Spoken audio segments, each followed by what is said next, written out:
The Great Smoky Mountains are often draped in a heavy, rolling mist that the Cherokee called the smoke of the holy fire. It is a place of ancient beauty, yet beneath the canopy of spruce and fir, the terrain hides secrets that decades of searching have failed to uncover.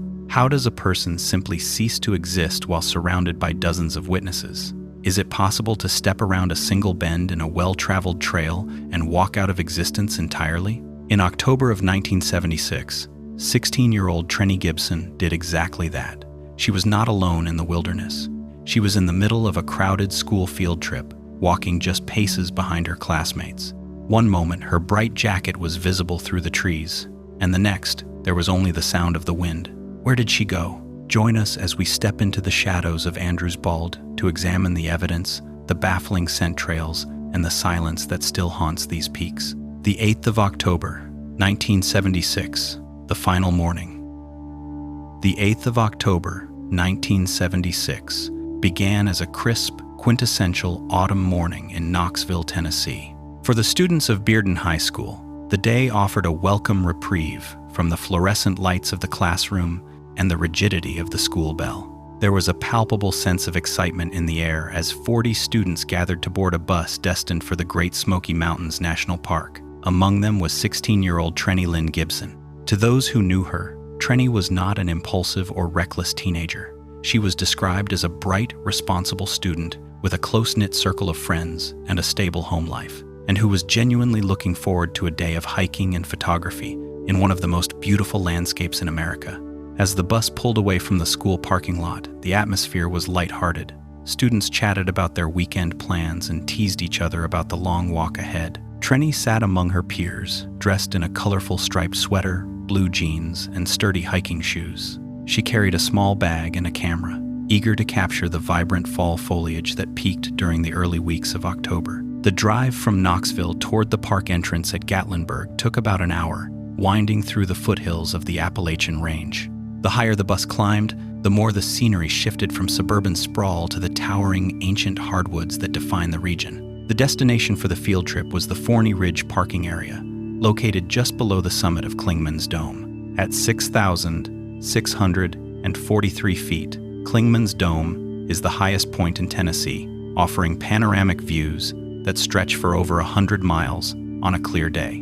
The plan for the students was to hike from the parking lot down to Andrews Bald, a high-elevation grassy meadow known for its spectacular vistas and unique flora. The trail, while not overly technical, required a steady foot. It was a roughly 1.8-mile trek one way, characterized by rocky terrain, exposed roots, and the thin air of the high mountains. Upon arrival, the teachers and chaperones gathered the group to provide instructions. The students were told to stay in groups and to be mindful of the time. They were expected to return to the bus by mid-afternoon to ensure they could exit the park before the sun dipped below the ridges. Trenny was part of a larger cluster of about 20 students who began the descent toward the Bald. The trail starts with a fairly steep drop, leading hikers through a dense forest of spruce and fir trees. The scent of pine was heavy in the air, and the ground was damp from the morning dew.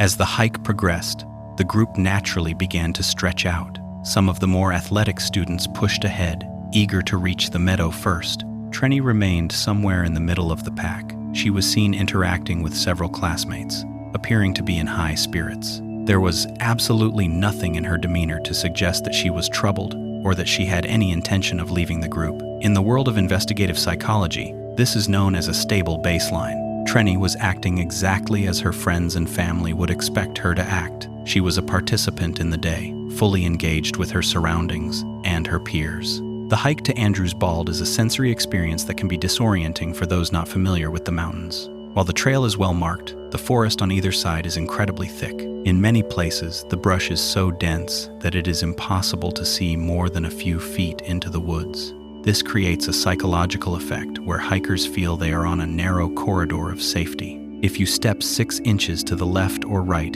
you are immediately swallowed by a wilderness that has remained unchanged for thousands of years. As the morning hours ticked by, the students reached the Bald. They spent time eating lunch, resting on the grass. Trenny was observed by multiple people during this time. She was laughing, talking, and seemingly enjoying the freedom of the outdoors. The teachers kept a watchful eye, but in 1976, the level of supervision was different than it is today. There was a sense of trust that high schoolers could manage themselves on a standard trail. No one could have predicted that the return trip would turn a routine school outing into a national mystery. Around 3 p.m., the order was given to begin the hike back up to the parking lot. The return journey is more strenuous than the walk down, as it requires an uphill climb. This caused the group to fragment even further. Trenny was walking with a few friends, but as the incline grew steeper, the gaps between the students widened. It was during this ascent, on a stretch of trail that hundreds of people had walked that very day, that the timeline begins to blur.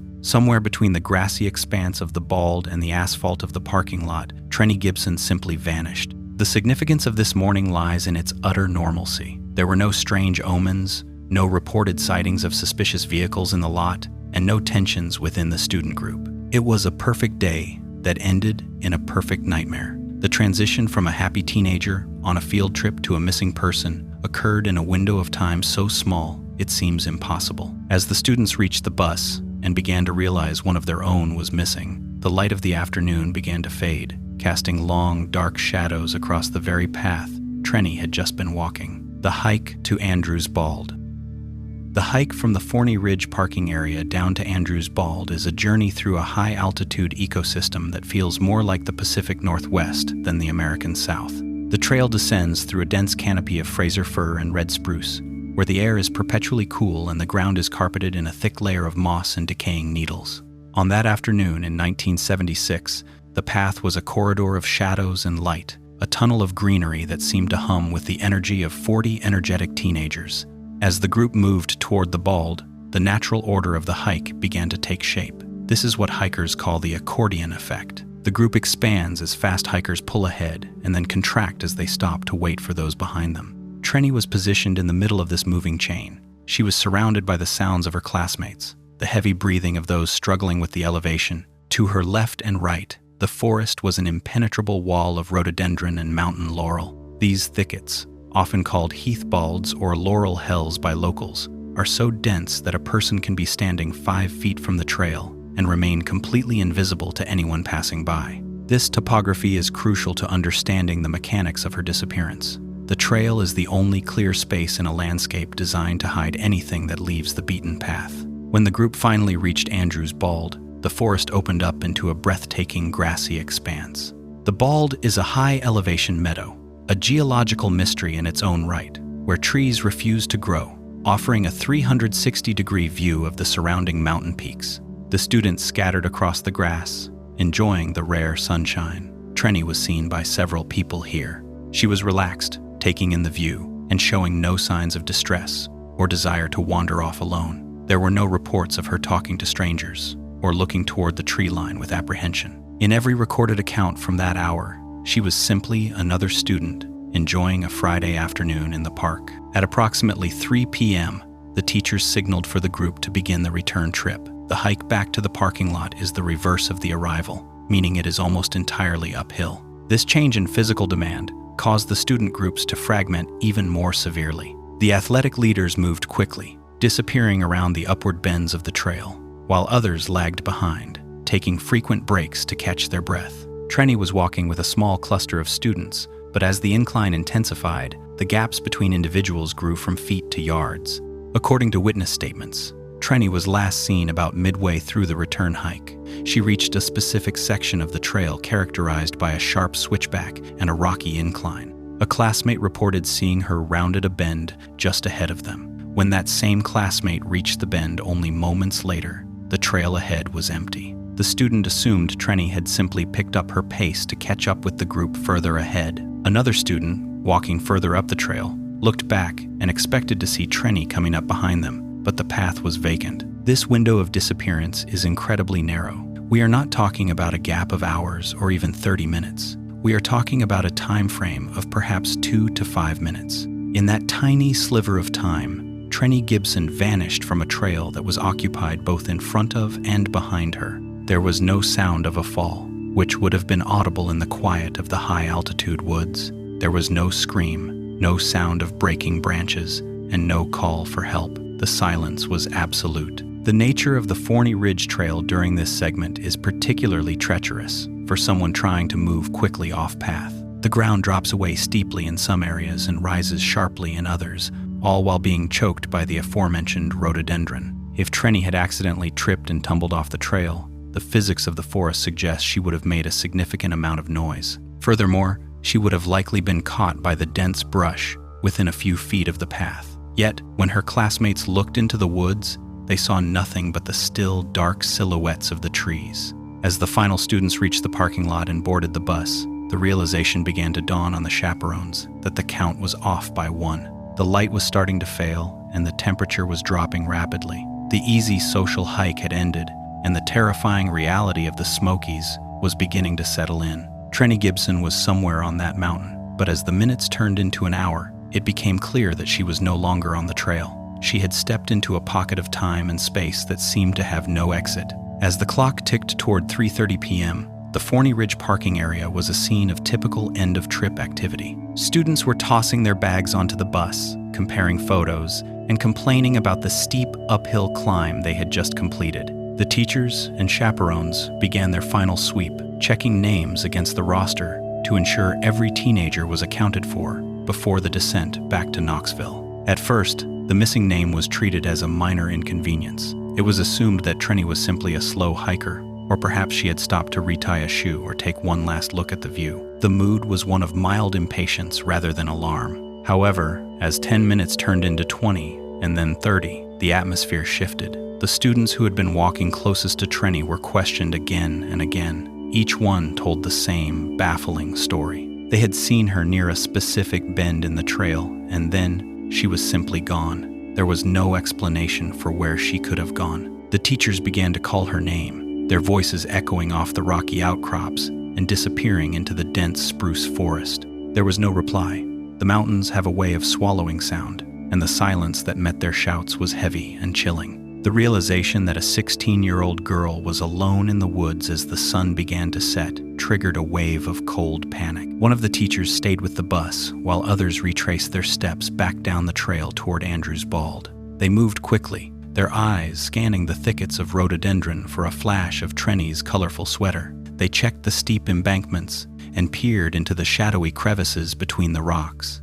By 4 p.m., the rangers at the Clingman's Dome visitor station were notified. The park's professional response was initiated, but the window of daylight was closing fast. The Great Smoky Mountains in October are deceptive. During the day, the sun can make the high ridges feel warm and inviting, but as soon as the sun dips behind the western peaks, the temperature plummets. In the high-elevation spruce fir forest, the air grows damp and bitter. Trenny was not dressed for a night in the wilderness. Her lightweight sweater and blue jeans offered almost no protection against the hypothermic conditions that settle over the ridges after dark. As the shadows stretched across the Forney Ridge, the searchers realized they were now in a race against the environment itself. By 6 p.m., the first official search teams arrived. These were men and women who knew the terrain, equipped with high-powered flashlights and radio gear. They organized a hasty search, a technique used to quickly cover the most likely areas where a person might be found. They focused on the fall lines off the trail and the small tributary streams that drain away from the ridge.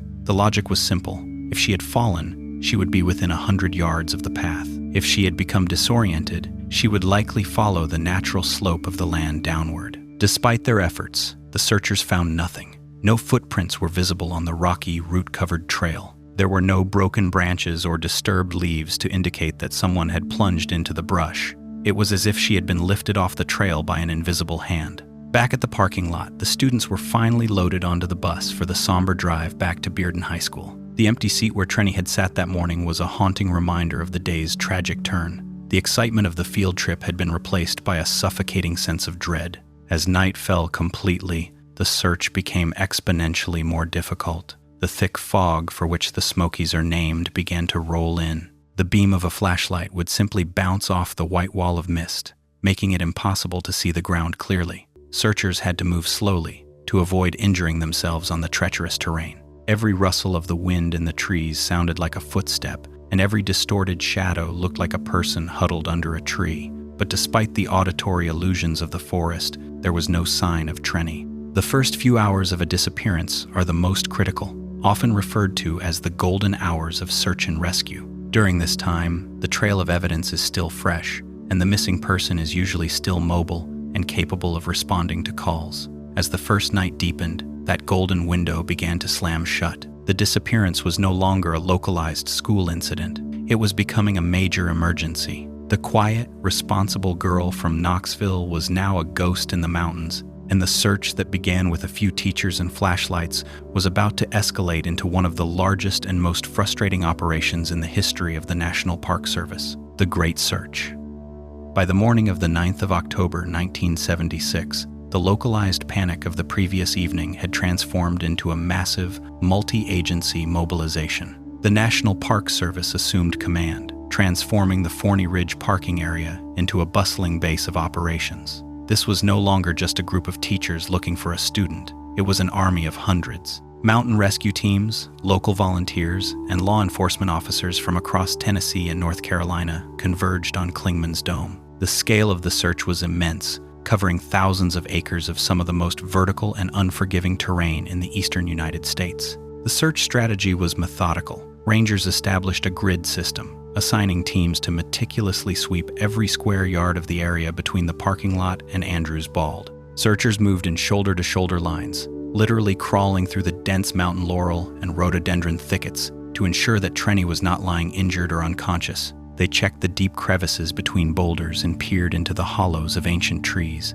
Every fallen log was inspected, and every sinkhole was probed. The terrain is characterized by steep drop-offs and treacherous footing, where a single misstep could result in a serious injury. One of the most baffling and controversial elements of the search involved the use of bloodhounds. These animals are renowned for their ability to track a specific human scent, even days after a person has passed through an area. Several highly trained dogs were brought to the switchback where Trenny was last seen. The dogs picked up her scent immediately. They didn't lead the searchers into the deep woods or down the steep ravines as many expected. Instead, the hounds followed the trail back toward the Forney Ridge parking lot. The dogs tracked the scent directly to the edge of the asphalt road. At the roadside, the dogs began to circle, acting as if the trail had simply vanished into thin air. This specific detail changed the entire complexion of the investigation. If the bloodhounds were accurate, it suggested that Trenny had returned to the road. In the world of search and rescue,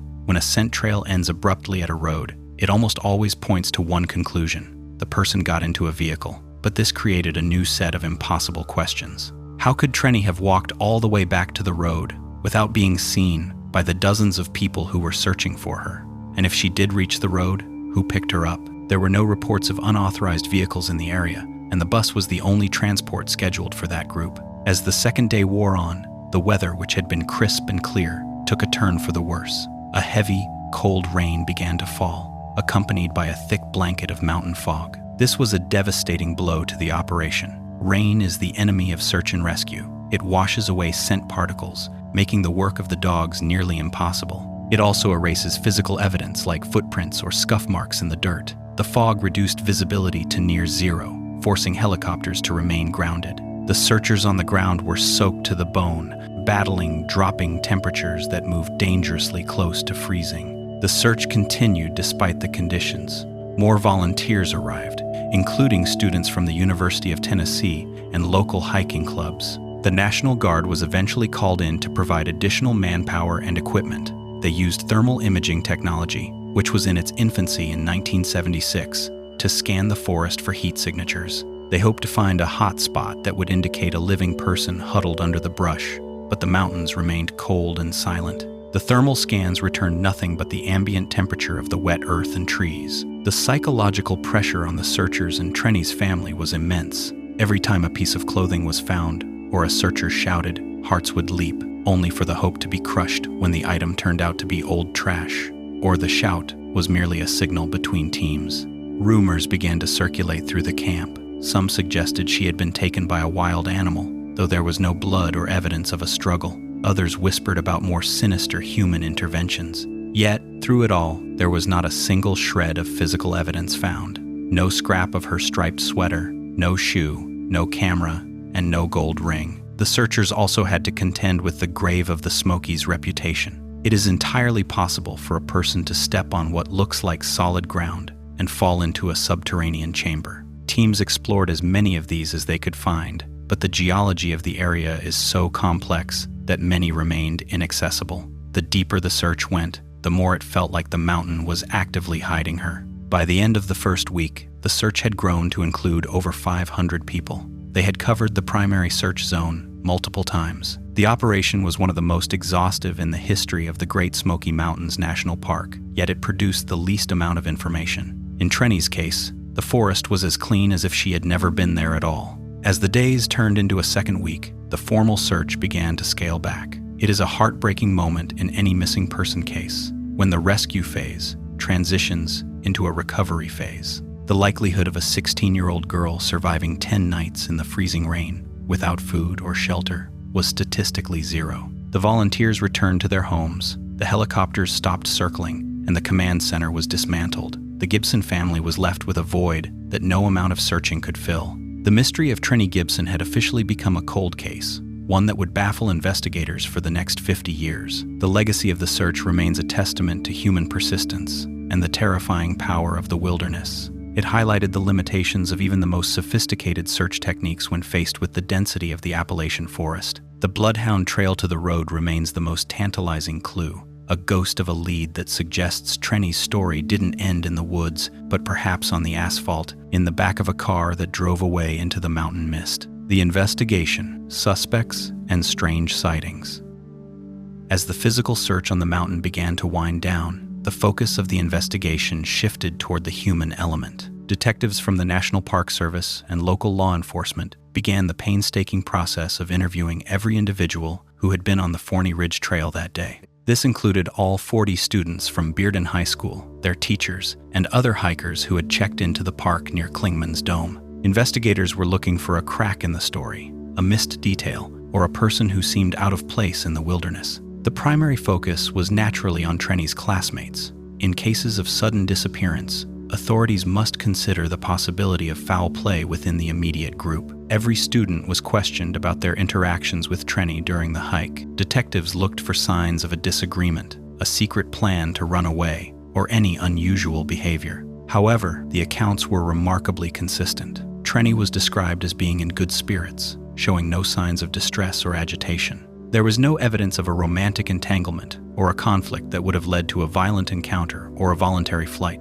The students were young, many of them traumatized by the event, and their confusion seemed genuine. One strange detail that emerged from the interviews involved a report of a suspicious individual seen in the area around the time of the disappearance. A few witnesses mentioned seeing a man on the trail who did not appear to be part of any school group or organized hiking party. He was described as solitary and somewhat disheveled, but in 1976, seeing a lone hiker in the Smokies was not necessarily a cause for alarm. Despite various descriptions, this man was never identified or located. The possibility that a predator was stalking the trail, waiting for a student to fall behind, remains one of the most chilling theories in the case. The mystery was further complicated by the jewelry Trenny was wearing. She had on a 10-carat gold ring with a star sapphire, a piece that was both distinct and valuable. Investigators wondered if she could have been the victim of a robbery gone wrong. If a stranger had seen the ring and attempted to take it, a struggle could have ensued. However,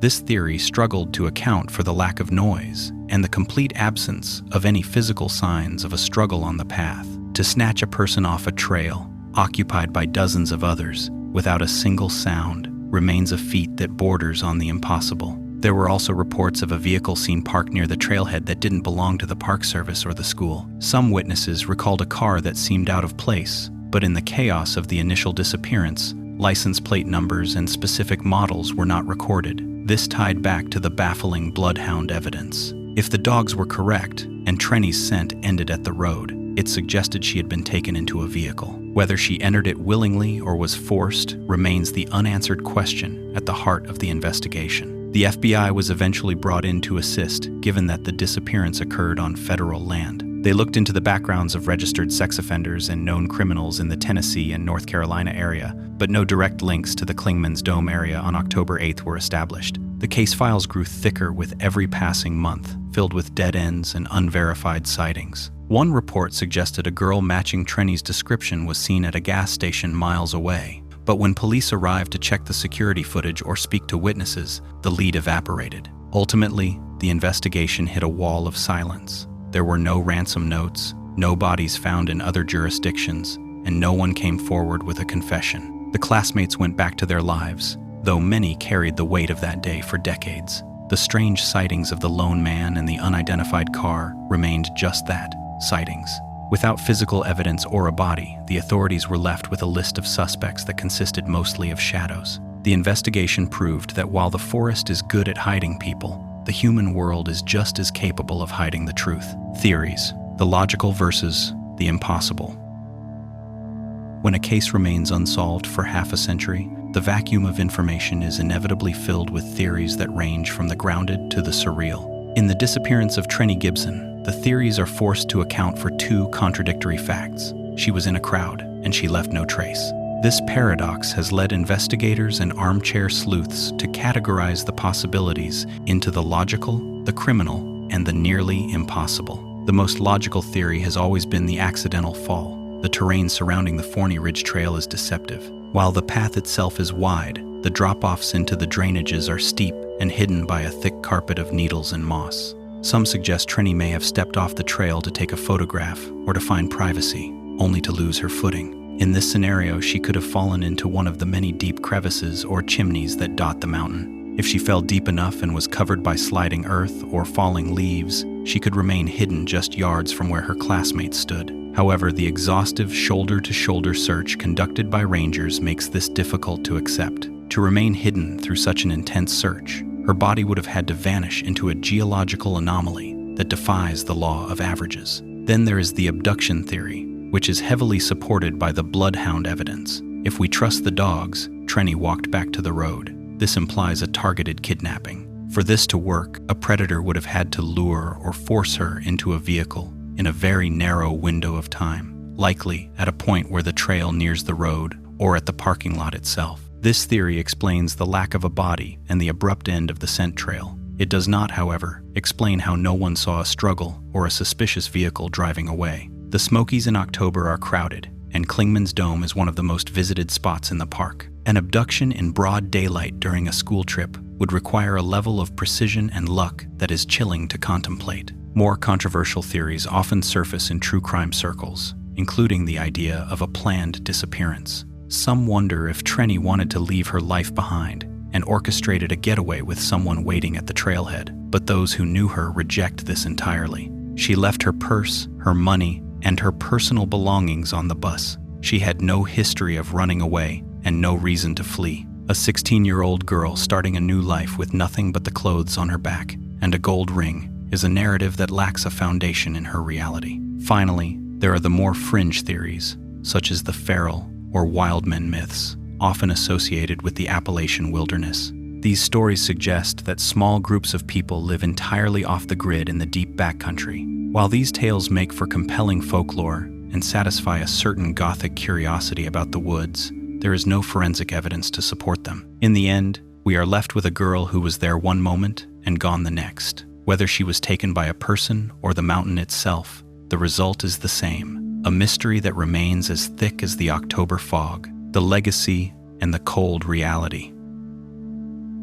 The disappearance of Trenny Gibson did not just leave a void in a single family. It left a permanent scar on the Knoxville community and the history of the National Park Service. For decades, the Gibson family lived in a state of suspended animation, a special kind of purgatory reserved for those who have no body to bury and no answers to find. Her parents, Robert and Hope Gibson, became fixtures in the local news for years, tirelessly advocating for renewed searches and keeping their daughter's face in the public eye. They never moved from their home, fearing that if Trenny ever found a way back, she would return to an empty house. This level of dedication highlights the profound human cost of a cold case. As the years stretched into decades, the reality of the situation became increasingly grim. The students who were on that bus in 1976 are now in their 60s, many of them parents and grandparents themselves. For many of her classmates, the memory of that day is a source of enduring trauma. Some have reported that they still cannot walk into a forest without looking over their shoulder, haunted by the realization of how easily a life can be extinguished in the woods.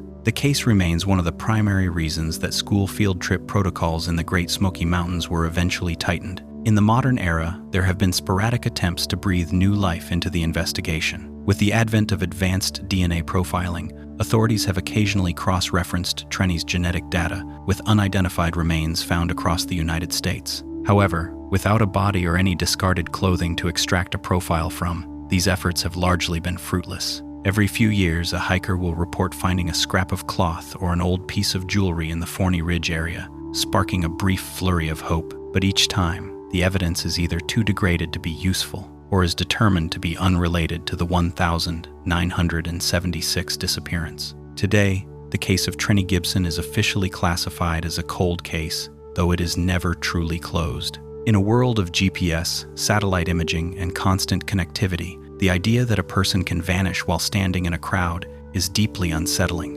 Trenny remains a face on a missing persons poster, a name in a federal database, and a ghost in the spruce fir forests of Clingman's Dome. The mountain continues to hold its secret, and the mist still rolls over Andrews Bald, indifferent to the girl who walked into it and never returned. Whether Trenny was a victim of a split-second accident, a calculated human predator, or a vanishing act that transcends our understanding, for the family she left behind and the classmates who still remember the empty seat on the bus, the search never truly ends. The Great Smoky Mountains National Park continues to welcome millions of visitors each year, most of whom walk the very trails where Trenny once stood. We may never know the truth of what happened in those few minutes of isolation, but by remembering her name, we ensure that Trenny Gibson is never truly lost to the mist. The mountain may keep its secrets, but the human heart refuses to stop looking for the light.